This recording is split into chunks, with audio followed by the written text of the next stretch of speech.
Instagram Live, what's going on? It's Dr. Jordan Feigenbaum, Barbell Medicine. It is the 17th of March. We're doing a surprise Instagram Live here for about the next 30 minutes while I'm, making dinner. What we do here, if you haven't joined us before, it's a Q&A session. So I want to make sure that you guys know to ask me a question. So I'll just say, ask me a question. Ideally, these questions are related to fitness, medicine, health, whatever, and are generally applicable. So if it's like a very specific injury that you're having, a better place for that question might be the forum where you get to kind of explain your history. We get to talk about it. So you can find that on the barbellmedicine.com website. Just join our forum, and we have a pain and rehab forum specific. So that'd be useful there. Or you can ask your question on our Facebook group. But so we do here, it's a live Q&A. Ask your question in the comment below and I'll try to get to it if you're a returning viewer. Thanks for coming back.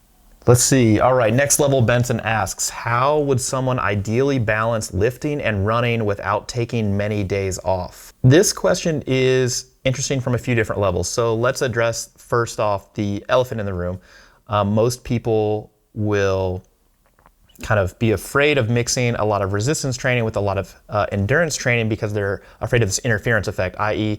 the adaptations that you're gleaning from the endurance training are going to impede or attenuate or otherwise interact with negatively the adaptations you're seeking from the resistance training. It's usually not so much that endurance folks are afraid of the adaptations from resistance training impeding the adaptations they're selecting by engaging in a lot of endurance training, but that would be the same type of thing, the interference effect.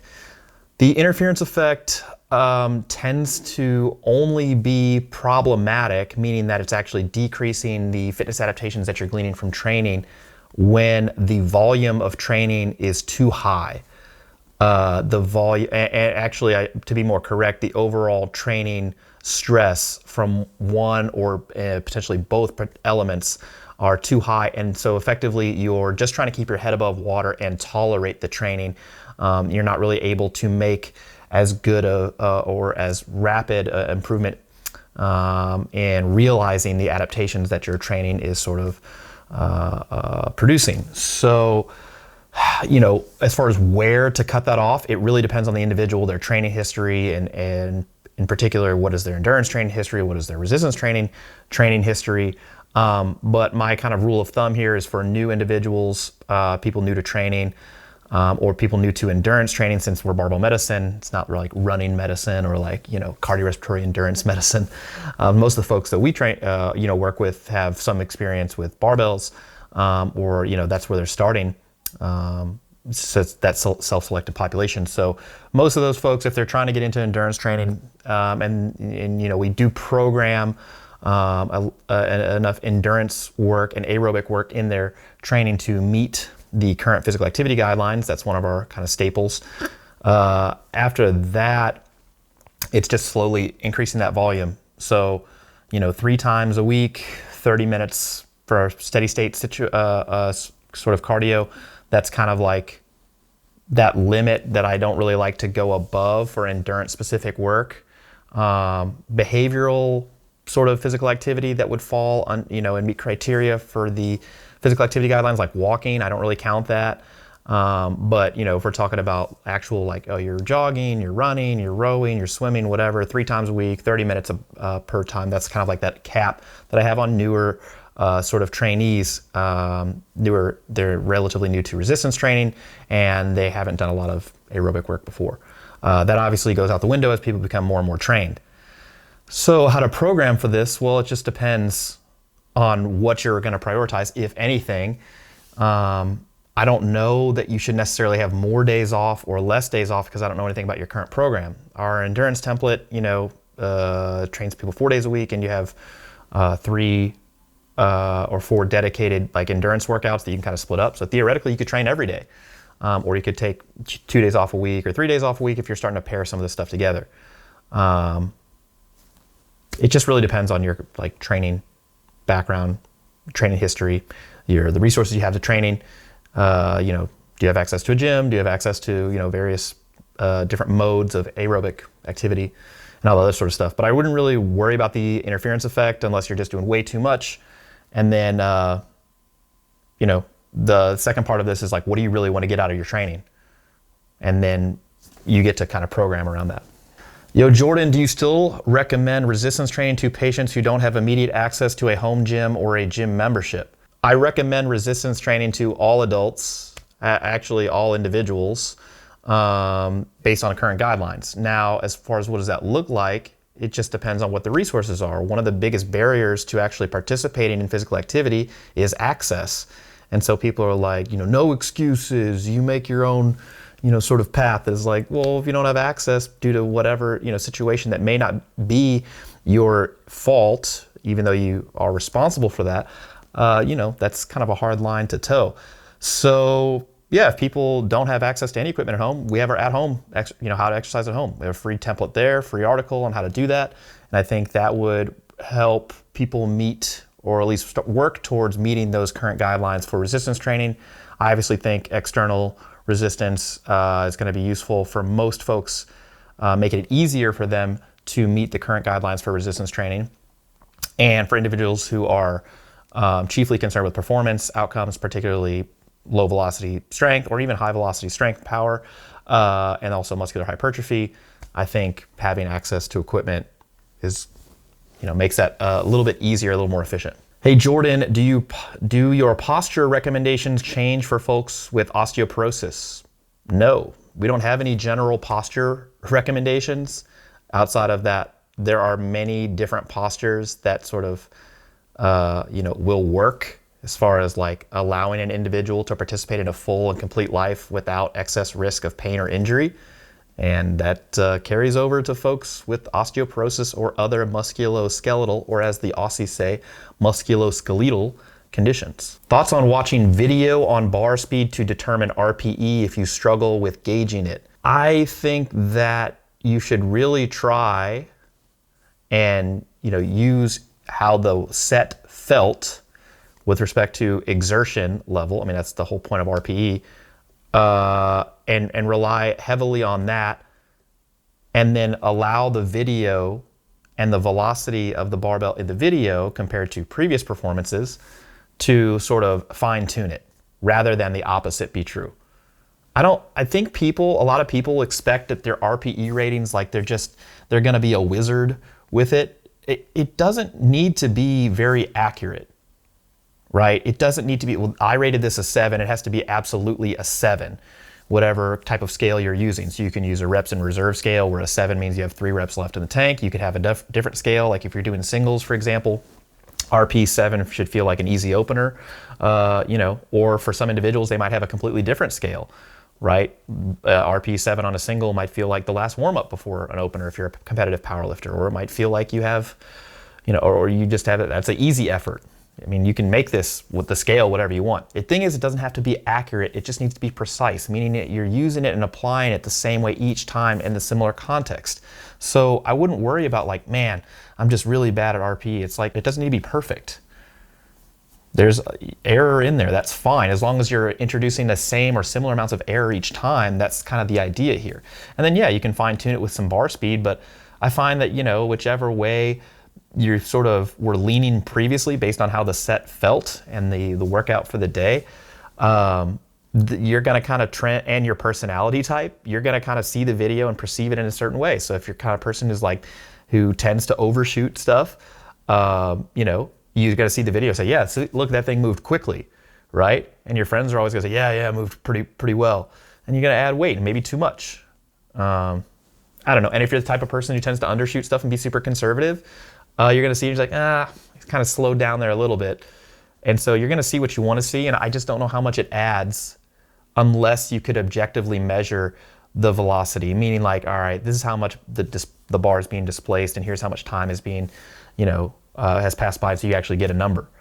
So velocity trackers can be useful to kind of like, again, fine tune that. But I think the way it felt and how that correlates to whatever scale you're using should supersede any objective sort of data.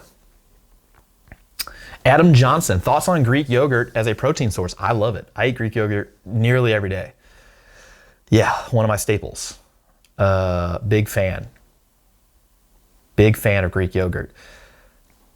That was an easy question. Well, the amino acid profile is great, right? The protein to calorie sort of ratio is great for me.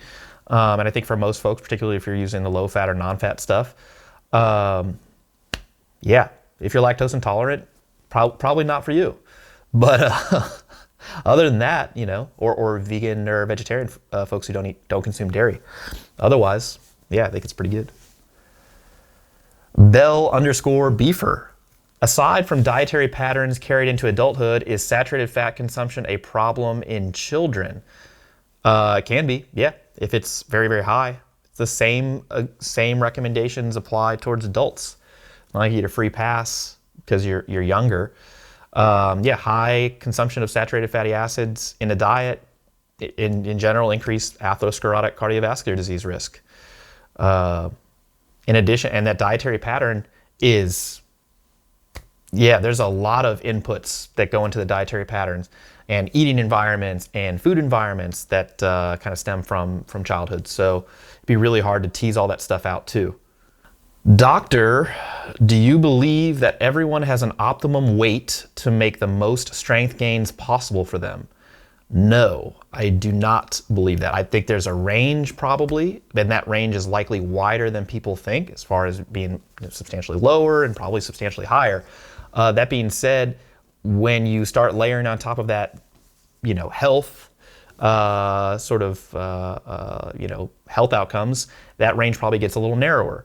But I think people are associating a lot of like muscular size and amount of lean body mass with strength performance a little too closely for what the data actually sort of reflects at this time. There are ways to make muscles bigger without making them necessarily stronger, particularly if the strength test is a low velocity 1 rep max sort of effort. There are ways to make muscles stronger without making them bigger. And I think that when you sort of understand that the relationship between muscular size and muscular strength probably isn't as strong, if we're being charitable to that view, it's probably not as strong as we've been led to believe, then you start to understand, yeah, there's probably this large range of body weights and body compositions where you can make really good strength gains, and the strength improvements are going to depend on the test, like what strength improvements are you actually testing, and then also the programming. The programming is going to be the biggest determinant of how strong you get. David Rodriguez 168. What's up, Jordan? Exclamation point. So it's what's up, Jordan? How much muscle mass and strength loss can be expected to be lost if an individual stopped training altogether for over a month? So muscle mass, provided you're not sedentary, I wouldn't actually expect you to lose hardly any, if any at all. A lot of the data we have on like muscle cross-sectional area decay or decrease and people who are not bedridden and who are not critically ill suggest that you're probably not going to lose much, if any at all, especially if you're eating a substantial amount of dietary protein and again are active, otherwise physically active. As far as strength, yeah, the data is imperfect because they're testing relatively athletic populations or people who were previously untrained. So that can be problematic. And as far as I can recall, there's not a study out that just measured it at 1 month. But strength decay in some populations took much longer than that to actually go down with respect to the barbell lifts. So I wouldn't actually expect that much fall off for a month. Yeah. And for over a month, I mean, you start getting 2 months, 3 months. Yeah, I would expect muscle cross-sectional area to decrease. I would expect your strength performance to go down as you become deconditioned and those adaptations decay. As far as how much, it's not going to be a lot. You want hard numbers? I don't have them for you because there's such a wide inter-individual range with respect to strength decay. And again, it seems to be taking a lot longer than we think. And particularly if you're active. It takes a long time to generate these strength adaptations, and it takes a long time to lose them. Same thing with cardiorespiratory adaptations.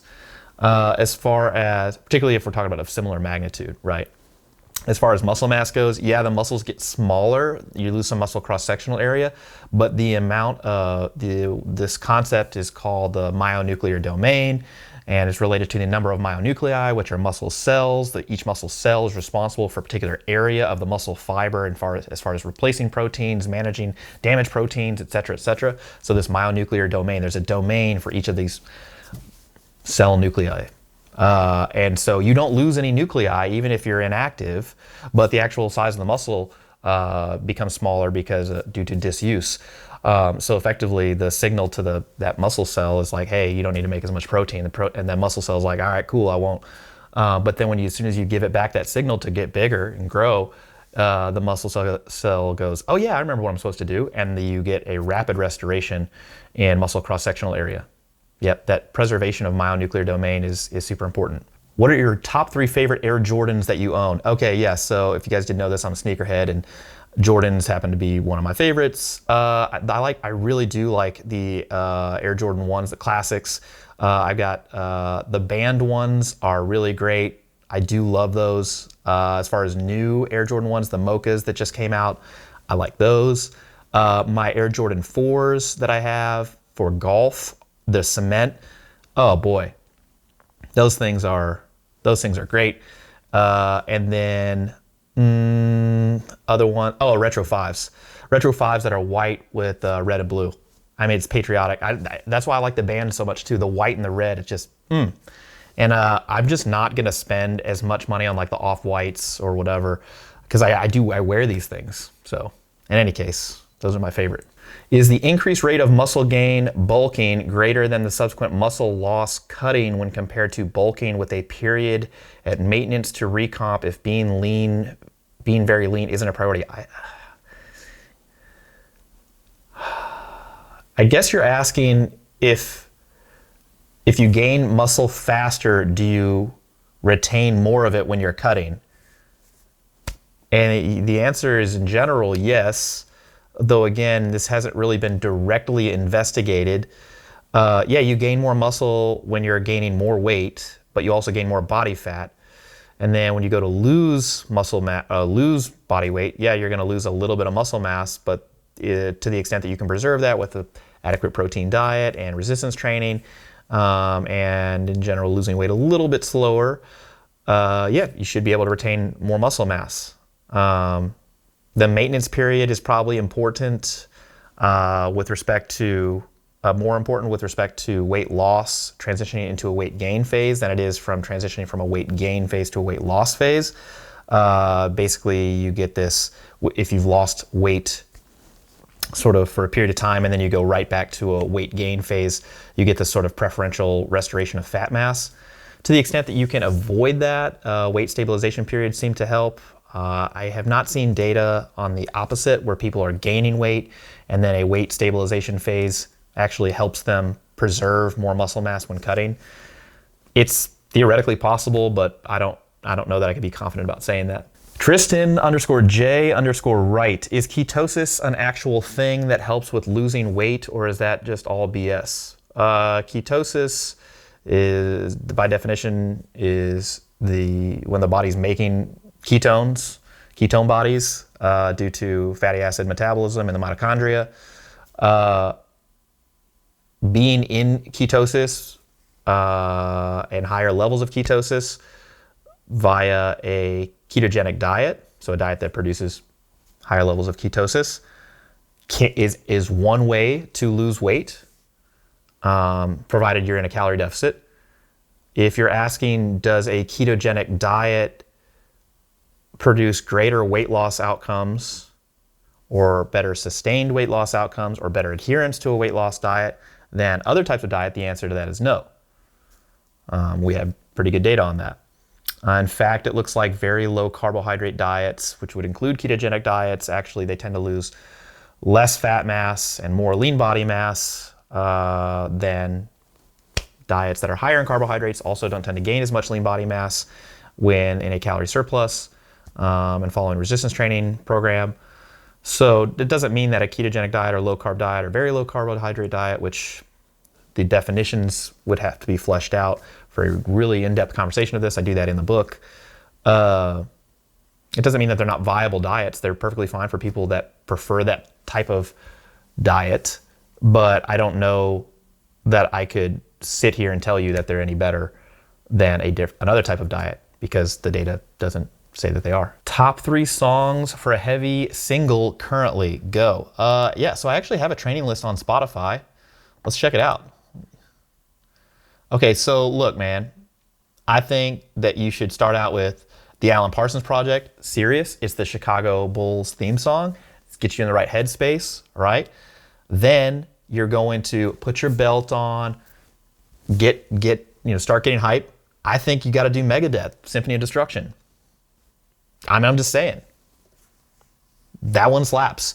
Alternatively, if you're looking for something a little more hip hop, I would say Key Glock Doe. Great jam. Is mixed grip okay for deadlift? Don't want to die. Definitely doesn't increase your risk of mortality. And I wrote a pretty long article about this called The Grip Problem. It's on the website. Yeah, mixed grip's totally fine with me. I don't actually know that it increases risk of biceps tendon rupture. And it is a perfectly fine way to hold on to the barbell. Best initial targets when you're coming back to training after a long break. We have an article on the website called How to Return to Training. I would use RPE to pick your targets. How to reconcile a doctor's fitness advice with barbell medicine's fitness advice if they conflict. Ask the doctor for evidence to support their stance. And also understand that it is highly unlikely that their training with respect to exercise prescription, coaching, etc., is anywhere close to ours. And I'd be happy to discuss that publicly with them. Was told to avoid grains, dairy, and gluten when my doctor diagnosed me with Hashimoto's, but I'm unable to find data. Is he punking me? If your doctor recommended that, I'd be very, very curious as to what the status is of their board certification in endocrinology.